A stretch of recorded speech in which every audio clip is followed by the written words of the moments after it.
Aujourd'hui, nous sommes à Benalmádena, en Andalousie, dans le sud de l'Espagne, à la papillonnerie qui fut construite ici car c'est une région avec beaucoup de parcs animaliers.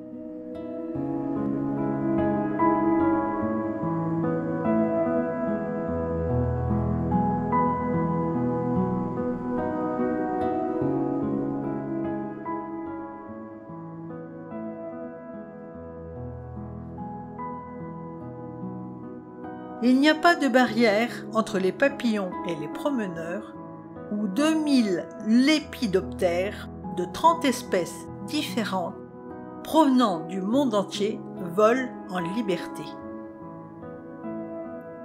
Dans ce fabuleux jardin, nous observons une nurserie où ils se reproduisent.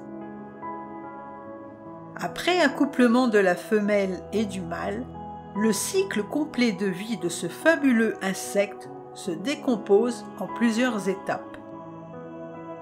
Il y a un œuf, puis la chenille qui se nymphose, c'est-à-dire qu'elle se transforme en chrysalide.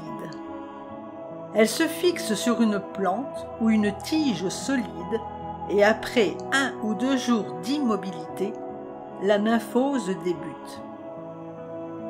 La vieille peau se fend et une carapace rigide se forme. À l'intérieur, il se produit des transformations majeures. Les organes s'élaborent progressivement en une dizaine de jours. En direct, nous assistons à la naissance du papillon adulte, tout fripé, qui ne peut encore voler. Il finira par sécher, se gonfler et durcir ses ailes qui atteignent leur taille définitive au bout de 4 heures. Après leur premier envol, ils partent dans le jardin pour s'accoupler. En fonction de l'espèce, la femelle va chercher sa plante préférée, dite nourricière, pour y déposer ses œufs et ensuite un nouveau cycle recommence.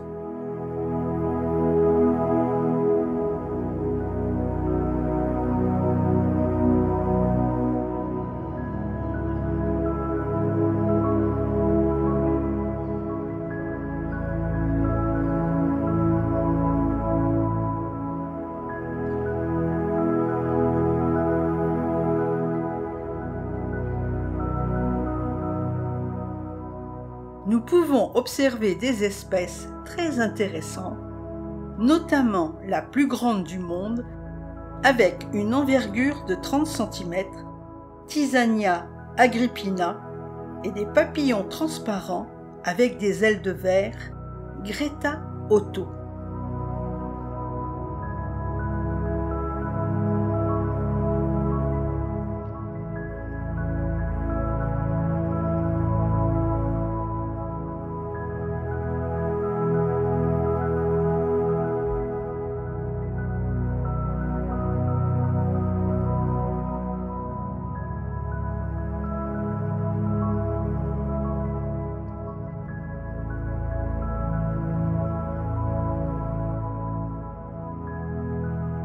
Les visiteurs peuvent voir un cycle complet, ce qui n'est pas habituel, surtout avec les papillons tropicaux.